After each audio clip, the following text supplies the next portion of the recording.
Hello students, welcome to RS accounting classes. Today's we are going to discuss accounts of holding companies, corporate account, chapter 10, BCom 4th sem part 1. And ये मेरा Telegram channel है RS accounting classes, आप इसको join कर लीजिए। यहाँ पर आपको आने वाले वीडियोस की अपडेट्स मिलती रहेंगी। इसके अलावा study material, syllabus PDF, sample papers, previous year papers वो आपको यहाँ पे अवेलेबल हो जाएंगे। So please join it. Holding company, देखो क्या होता है कि दो कंपनीज हैं, एक कंपनी ए है और एक कंपनी बी है। जो कंपनी ए है वो क्या कर रही है, बी कंपनी को अक्वायर कर रही है। इट मीन्स बी कंपनी के जो शेयर्स हैं उनमें वो इन्वेस्ट करेगी मोर देन 50%, ठीक है, 50% से ज़्यादा शेयर्स में। तो हम कहेंगे कि जो ए ने क्या करा, बी कंपनी को अक्वायर किया, तो जो अक्वायर करेगी उसको तो हम कहेंगे होल्डिंग कंपनी, और जिसको किया गया है उसको हम कहेंगे सब्सिडरी कंपनी। जो होल्डिंग कंपनी है उसको हम पेरेंट कंपनी भी कहेंगे, और जो सब्सिडरी कंपनी है वो हो जाएगी चाइल्ड कंपनी। जो ए कंपनी की ओनरशिप होगी वो 100% भी हो सकती है और 100% से कम भी होगी। जब ए कंपनी ने बी कंपनी के 100% शेयर्स में इन्वेस्ट करा, इट मीन्स कि वो होली ओन्ड सब्सिडरी होगी। अगर लेस देन 100 है तो वो पार्टली ओन्ड सब्सिडरी कंपनी बन जाएगी उसकी, लेकिन ग्रेटर देन 50% होना चाहिए, लेस देन 100 तो फिर पार्टली ओन्ड सब्सिडरी हो जाएगी। तो होल्डिंग कंपनी वो कंपनी होती है जो कंट्रोल करती है किसको, अनदर कंपनी को।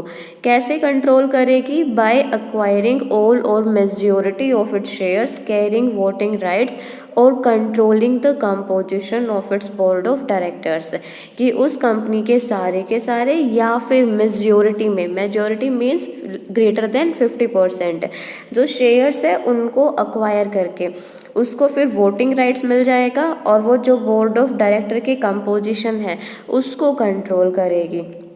इट मीन्स कि जिस कंपनी ने शेयर्स को अक्वायर्ड किया है वो सब्सिडरी कंपनी होगी जिसके शेयर्स को अक्वायर किया है, और जिसने किया है वो होल्डिंग कंपनी हो जाएगी। लेकिन यहाँ पे अमलगमेशन में भी क्या होता है कि दो कंपनी आपस में, यानी कि जो ए कंपनी है बी कंपनी है वो अमलगमेट हो जाती है मर्जर में, एक्विजिशन में। लेकिन जो होल्डिंग कंपनी के केस में क्या होगा कि जो सब्सिडरी कंपनी है वो अपने ऑपरेशन को कंटिन्यू करेगी जैसे पहले कर रही थी, क्योंकि यहाँ पे सिर्फ कंट्रोलिंग पावर किसी दूसरी कंपनी की हुई है। इट मीन्स कि जो सब्सिडरी कंपनी है उसका लिक्विडेशन नहीं होगा, वो अपने ऑपरेशन को कंटिन्यू करेगी। लीगल डेफिनेशंस एंड रिक्वायरमेंट्स, जो अकाउंटिंग स्टैंडर्ड 21 है वो डिफाइन करता है कि जो कंसोलिडेटेड फाइनेंशियल स्टेटमेंट मीन्स कि जो स्टेटमेंट बनेगी होल्डिंग कंपनी प्लस में सब्सिडरी कंपनी, उनको कंसोलिडेट करना है, इकट्ठा करना है। अकाउंटिंग स्टैंडर्ड 21 के अकॉर्डिंग जो डेफिनेशंस गिवन है, जो सब्सिडरी कंपनी वो एंटरप्राइज होता है जो किसी दूसरे एंटरप्राइज के द्वारा जिसको कंट्रोल किया जा रहा हो। एक पेरेंट कंपनी वो एंटरप्राइज होता है जिसकी एक या एक से ज़्यादा क्या हो, सब्सिडरीज कंपनी हो। और ग्रुप क्या होगा, पेरेंट होगा and all it's subsidiary. It means कि जो होल्डिंग कंपनी है प्लस में जितनी भी उसकी सब्सिडरीज होंगी सबको हम कंबाइन करेंगे तो वो बन जाएगा ग्रुप। जो सेक्शन 2 है, सब सेक्शन 87 है, उस सेक्शन के अकॉर्डिंग जो एक कंपनी है वो होल्डिंग कंपनी बन सकती है किसी दूसरी कंपनी की। जो यहाँ पे 3 वेज दे रखे हैं हमें, 3 तरीके हैं, इनमें से किसी भी एक तरीके से जो एक कंपनी है वो दूसरी कंपनी की जो होल्डिंग कंपनी है वो बन सकती है। सबसे पहला वे क्या है, by controlling the composition of the board of directors of another company. अगर कोई कंपनी है किसी दूसरी कंपनी के बोर्ड ऑफ डायरेक्टर की कंपोजिशन को कंट्रोल करती है, इट मीन्स कि वो उस कंपनी के जो मेजॉरिटी ऑफ डायरेक्टर्स हैं, लेट करते हैं अगर कंपनी के डायरेक्टर 10 हैं तो इट मीन्स कि वो मोर देन 5 डायरेक्टर्स को रिमूव करती है या फिर अपॉइंट करती है, और वो भी बिना किसी से कंसल्ट किए। तो हम कहेंगे कि वो कंपनी क्या होगी, किसी दूसरी कंपनी की होल्डिंग कंपनी है। लेकिन जो ये पावर है ना, वो फिड्यूशरी यानी कि ट्रस्ट के बेसिस पे नहीं होनी चाहिए। जैसे कि किसी पर्सन ने किसी कंपनी के डिबेंचर्स में इन्वेस्ट किया हुआ है, या फिर उस कंपनी को लोन दे रखा है, या फिर जैसे बैंकिंग कंपनीज होती हैं वो किसी भी कंपनी को अपने बिजनेस को चलाने के लिए लोन देती हैं, तो वो होल्डिंग कंपनी नहीं होंगी। क्योंकि जो फाइनेंस कंपनीज होती हैं या फिर जो बैंकिंग कंपनीज होती है उनको हम होल्डिंग कंपनी कंसीडर नहीं करते, क्योंकि उन्होंने जो लोन प्रोवाइड कर रखा है किसी दूसरी कंपनी को, उसके बदले में जो सिक्योरिटी है वो ली हुई है। क्योंकि इसके रिगार्डिंग सिक्योरिटी के तौर पे जो कंपनी है वो इक्विटी शेयर के मेजॉरिटी यानी कि मोर देन 50% इक्विटी शेयर्स को भी होल्ड कर सकती है, या फिर जो डायरेक्टर्स की मेजॉरिटी है उसको भी होल्ड कर सकती है। तो हम फाइनेंस कंपनी और बैंकिंग कंपनीज को होल्डिंग कंपनी नहीं कहेंगे। इट मीन्स कि उसके पास पावर होनी चाहिए लेकिन वो ट्रस्ट की एज ए ट्रस्टी नहीं होनी चाहिए। सेकेंड वे क्या है, by holding more than 50% of voting power और equity share in another company.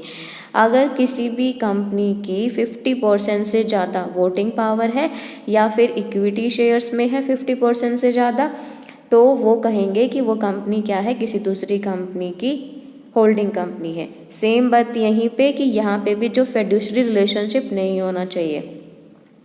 ऐसे नहीं है कि उस कंपनी ने उस कंपनी को क्या कर रखा था, जैसे कंपनी ए ने कंपनी बी को लोन प्रोवाइड कर रखा था और एज ए सिक्योरिटी उसने क्या करा, उस कंपनी की वोटिंग पावर में जो 50% से ज़्यादा शेयर ले लिया, या फिर उस कंपनी के इक्विटी शेयर्स में 50% से ज़्यादा शेयर्स को अक्वायर कर लिया, तो हम उसको होल्डिंग कंपनी नहीं कहेंगे। इट मीन्स कि फिड्यूशरी कैपेसिटी में उसने होल्ड नहीं किया होना चाहिए पावर को। थर्ड वे क्या है, by controlling a holding company which control another subsidiary और सब्सिडरी कंपनीज। देखो इसमें क्या होगा, जैसे ए कंपनी है, ये होल्डिंग कंपनी है बी की, और जो बी है वो होल्डिंग कंपनी है सी की, तो ऑटोमेटिक ये हो जाएगा कि जो ए है वो होल्डिंग कंपनी हो जाएगी सी कंपनी की। सेम ऐसे ही अगर सी के आगे भी जो उसकी सब्सिडरी है, सी की सब्सिडरी है डी, तो हम कहेंगे कि जो बी है वो होल्डिंग कंपनी है डी की, और डी इसकी भी सब्सिडरी बन जाएगी। अब बात करते हैं wholly owned and partly owned subsidiaries की। जब एक कंपनी 100% शेयर्स को एक्वायर कर लेती है, उसके पास फुल कंट्रोल होता है, सारी वोटिंग पावर होती है, तो हम कहेंगे कि वो क्या है, होली ओन्ड कंपनी है। यानी कि उसने क्या करा, उस सब्सिडरी कंपनी को पूरी तरह से अपने अंडर ले लिया।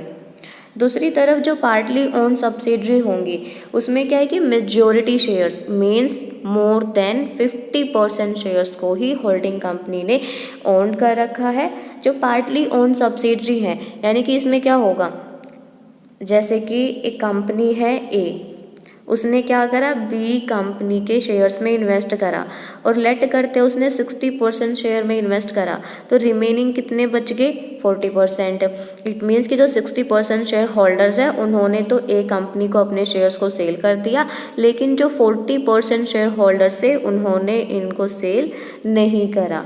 तो जिन्होंने सेल नहीं करा उनको हम क्या कहेंगे, minority share holders,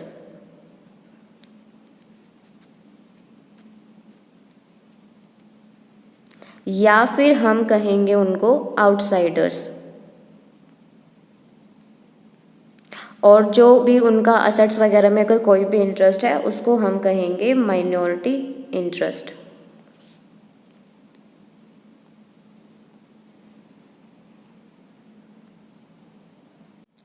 advantages of holding company. First is easy method of acquiring control. अगर एक कंपनी किसी दूसरी कंपनी को एक्वायर करना चाहती है तो ये जो तरीका है बेस्ट है कि वो उसको स्मॉल सी अमाउंट है वो दूसरी कंपनी में इन्वेस्ट करनी होगी और वो उस कंपनी को कंट्रोल कर सकती है। सेकंड है possibility of maintaining the separate goodwill. हम क्या कर सकते हैं, जो होल्डिंग एंड सब्सिडरी कंपनी की आइडेंटिटीज़ होगी उनको सेपरेट मेंटेन करेंगे, जिससे हम उनकी जो गुडविल है उसको भी सेपरेट मेंटेन कर सकते हैं। Third is ascertainment of separate profitability and financial position. जो हर एक सब्सिडरी कंपनी है उसको अपने जो अकाउंट्स हैं वो खुद के प्रिपेयर करने होंगे, जिससे हर एक सब्सिडरी कंपनी की जो प्रॉफिटेबिलिटी क्या है और उसकी फाइनेंशियल पोजीशन क्या है उसको हम जान सकते हैं। Fourth is availing income tax benefit. देखो, दोनों कंपनी जो होल्डिंग कंपनी है सब्सिडरी कंपनी है उनकी आइडेंटिटीज़ को सेपरेट मेंटेन करके ये पॉसिबल हो जाता है कि हम इनकम टैक्स बेनिफिट हैं उनको अवेल कर सकते हैं। कैसे, हर एक कंपनी के लॉसेस को नेक्स्ट ईयर में कैरी फॉरवर्ड करके, और ये अमलगमेशन के केस में पॉसिबल नहीं होता। Fifth is easy to get rid of subsidiary. तो जब भी ज़रूरत है, अगर होल्डिंग कंपनी को लगता है कि उसे सब्सिडरी कंपनी से छुटकारा पाना है तो बड़ा ही आसान सा तरीका है, उस सब्सिडरी कंपनी के शेयर्स को मार्केट में सेल कर देगी। Easy to wind up the company. तो यहाँ पे अगर सब्सिडरी कंपनी कंटिन्यूसली क्या हो रही है, लॉसेस में चल रही है, तो उस कंपनी को बड़ी ही आसानी से वाइंड अप किया जा सकता है। Efficiency in management. देखो, दोनों ही कंपनीज क्या हैं, अपनी अलग अलग जो सेपरेट आइडेंटिटीज़ है उसको मेंटेन करती हैं। इससे जो होल्डिंग कंपनी का साइज़ है वो इंक्रीज़ नहीं होगा। सब्सिडरी कंपनी को अलग से मैनेज किया जा रहा है, होल्डिंग कंपनी को अलग से। अब दोनों अगर सेपरेट मैनेजमेंट होगी तो उनकी जो एफिशिएंसी है वो इंक्रीज़ हो जाएगी, यानी कि वो अच्छे से मैनेज कर पाएंगे। Elimination of competition. तो दोनों ही कंपनी क्या है, सेम ग्रुप से क्या की जा रही हैं, मैनेज की जा रही हैं, तो दोनों के बीच में जो कंपटीशन है वो क्या हो जाएगा, एलिमिनेट हो जाएगा, ख़त्म हो जाएगा। Benefit of internal and external economies. इसमें कैसे कि दोनों ही कंपनीज़ हैं वो जैसे टेक्नोलॉजी का बेनिफिट हो सकता है, फाइनेंशियल रिसोर्सेज का बेनिफिट हो सकता है कि होल्डिंग कंपनी सब्सिडरी कंपनी की टेक्निक को, उसके फाइनेंशियल रिसोर्सेज को यूज़ कर सकती है।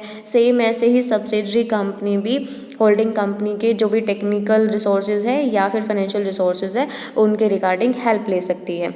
तो यहाँ पे क्या होगा कि दोनों ही कंपनीज है वो एबल हो जाएंगी इंटरनल एंड एक्सटर्नल इकोनॉमीज को। इट मीन्स कि मिनिमम कॉस्ट पे मैक्सिमम प्रोडक्शन कर पाएंगे।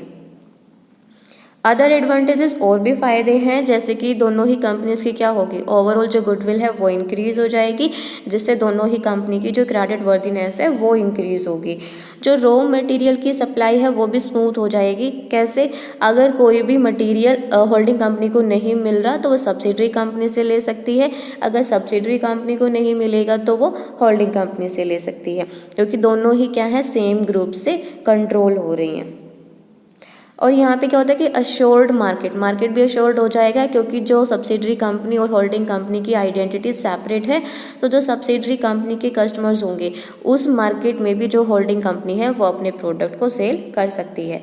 Pooling of resources when ever needed. तो ये सारे एडवांटेजेस हैं होल्डिंग कंपनीज के। Disadvantages of holding companies. First is fraud in intercompany transactions. Intercompany transactions means transaction between the holding company and the subsidiary company.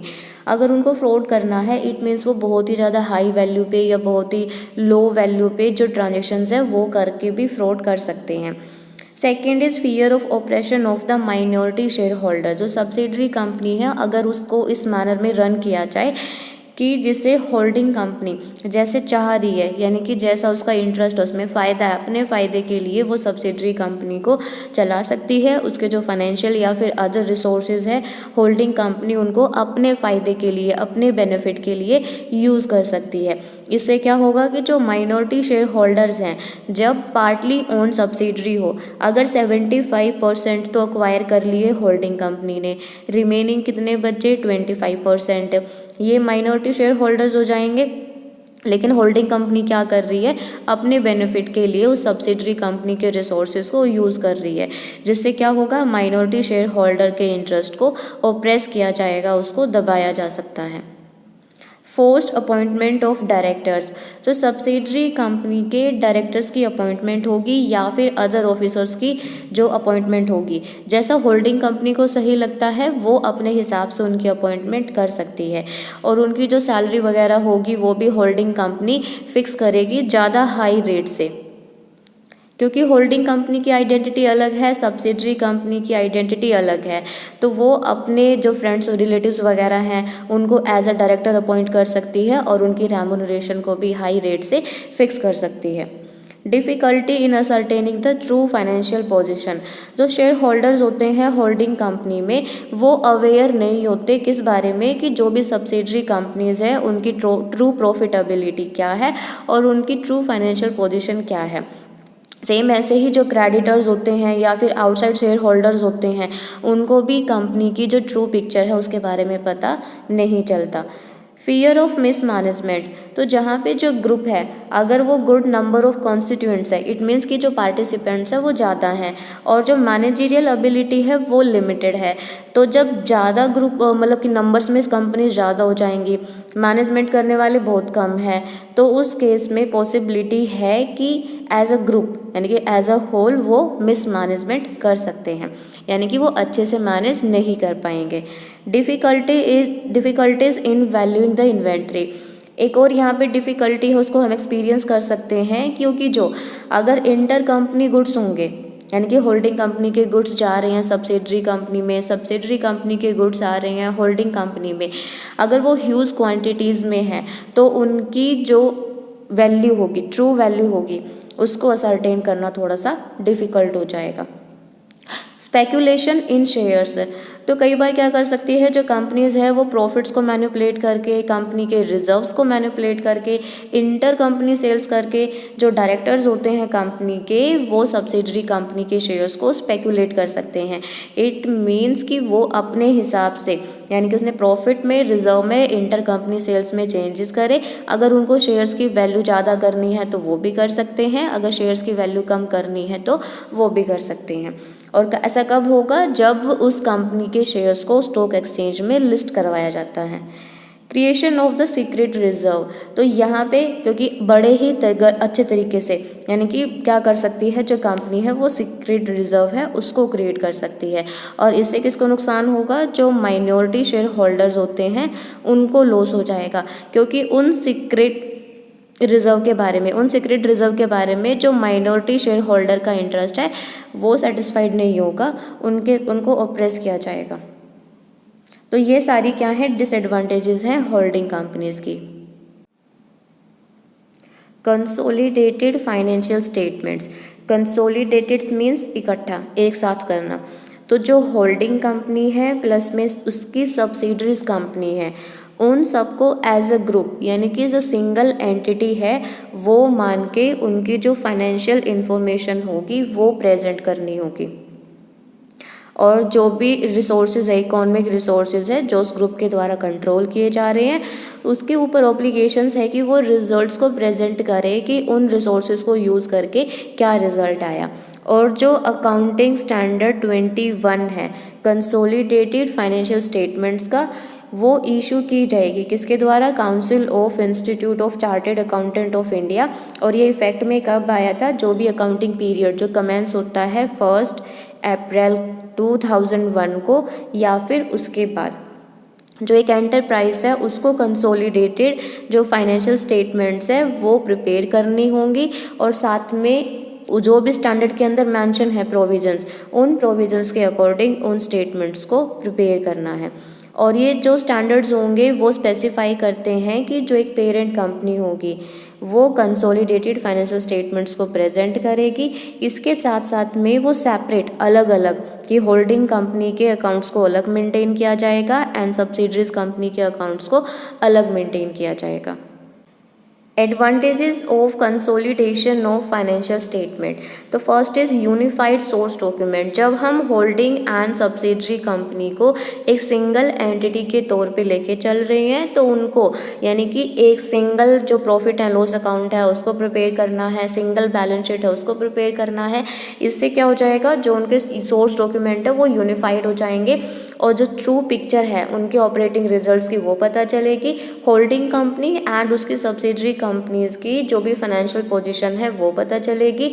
जो consolidated profit and loss account है वो reveal करेगा कि जो group की overall profitability क्या है और इसमें से जो कौन सी ऐसी ट्रांजेक्शन्स हैं, यानी कि जो म्यूचुअल इनडेटनेस कितना है, माइनॉरिटी इंटरेस्ट को अलग से दिखाया जाएगा।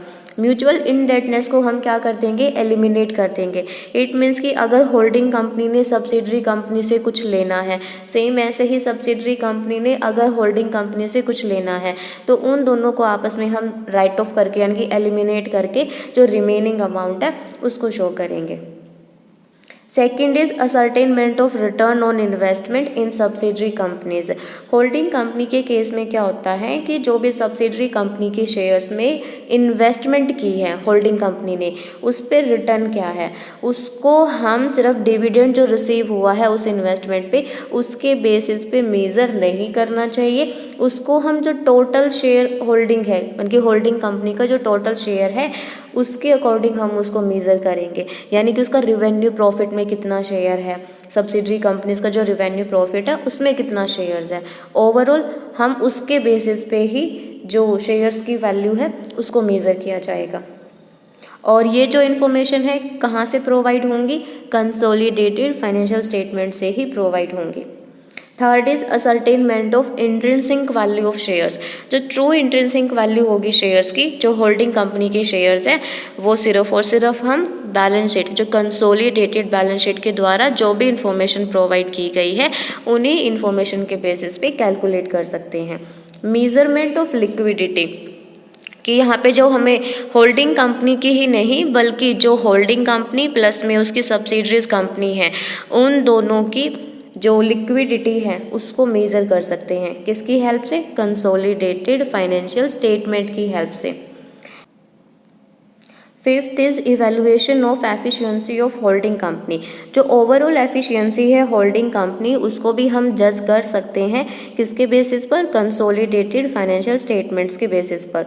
जो प्रोस्पेक्टिव इन्वेस्टर्स होंगे वो इन स्टेटमेंट्स का यूज़ करके क्या कर सकते हैं कि जो पास्ट ट्रेंड है उसको एनालाइज करेंगे और फ्यूचर के लिए फिर उनको गाइडेंस मिल जाएगी और प्रेडिक्शन कर सकते हैं कि उनको इस कंपनी में इन्वेस्ट करना है या फिर नहीं करना है। Sixth is acquisition of subsidiary company. अगर जो सब्सिडरी कंपनी है उसको अक्वायर किया किसने, होल्डिंग कंपनी ने, तो जो माइनॉरिटी इंटरेस्ट होगा अगर वो पार्टली ओन्ड सब्सिडरी है तो उसका माइनॉरिटी इंटरेस्ट होगा कंसोलिडेटेड फाइनेंशियल स्टेटमेंट में, उसको हम सेपरेट दिखाएंगे। यानी कि कितना अमाउंट है जो माइनॉरिटी शेयर होल्डर्स को या फिर जो आउटसाइडर्स हैं सब्सिडरी कंपनी के उनकी जो बुक वैल्यू पे उनको शो किया जाएगा, कितना अमाउंट उनको देना है वो हमें पता चल जाएगा। जो ये अमाउंट है वो किससे रिप्रेजेंट की जाएगी, माइनॉरिटी इंटरेस्ट के साथ रिप्रेजेंट की जाएगी कि एक्चुअल में जो अमाउंट है वो कितना पे किया है माइनॉरिटी शेयर होल्डर्स को, वो हमें पता चल जाएगा। डिसएडवांटेजेस क्या है कंसोलिडेटेड फाइनेंशियल स्टेटमेंट की, सबसे पहले है कंसीलमेंट ऑफ इम्पोर्टेंट इन्फॉर्मेशन। अगर हम किन्हीं जैसे होल्डिंग कंपनी प्लस में उसकी सब्सिडरी कंपनी उनको हम क्या कर रहे हैं, कंसोलिडेट कर रहे हैं। जब होल्डिंग कंपनी और सब्सिडरीज कंपनी की स्टेटमेंट को एग्रीगेट किया जाएगा, टोटल किया जाएगा, तो बड़ा ही इजी हो जाएगा एक कंपनी के लिए जो भी इम्पोर्टेंट इन्फॉर्मेशन है वो इन्वेस्टर से कंसील करना, कि बिज़नेस रिस्क के बारे में, कंपनी की प्रॉफिटेबिलिटी के बारे में, ग्रोथ पोटेंशियल के बारे में, यानी कितनी इंपॉर्टेंट इन्फॉर्मेशंस को बड़े ही आसानी से कंसील कर सकते हैं, छुपा सकते हैं। मिसलीडिंग इन्फॉर्मेशन, तो जो कंसोलिडेशन होगा फाइनेंशियल स्टेटमेंट का वो क्या कर सकता है, इन्वेस्टर्स को मिसलीड कर सकता है, मिसगाइड कर सकता है। क्योंकि कई बार क्या होता है कि जो एक्टिविटीज़ हैं होल्डिंग कंपनी की अलग हो सकती हैं, सब्सिडरी कंपनीज की अलग हो सकती हैं, तो उस केस में जो भी इंफॉर्मेशन प्रोवाइड की जाएगी वो इन्वेस्टर्स को मिसलीड करेगी, मिसगाइड करेगी और उन इन्फॉर्मेशन के बेसिस पर वो सही से डिसीजन नहीं ले पाएंगे। ये भी एक डिसएडवांटेज है किसकी, कंसोलिडेटेड फाइनेंशियल स्टेटमेंट्स की। आज के लेक्चर में बस इतना ही। आई होप कि आज का जो लेक्चर है वो आपको अच्छे से समझ आया होगा। अगर फिर भी किसी को डाउट हो वो नीचे कमेंट्स में पूछ सकते हैं। Thanks for watching. Like share and subscribe. Bye bye.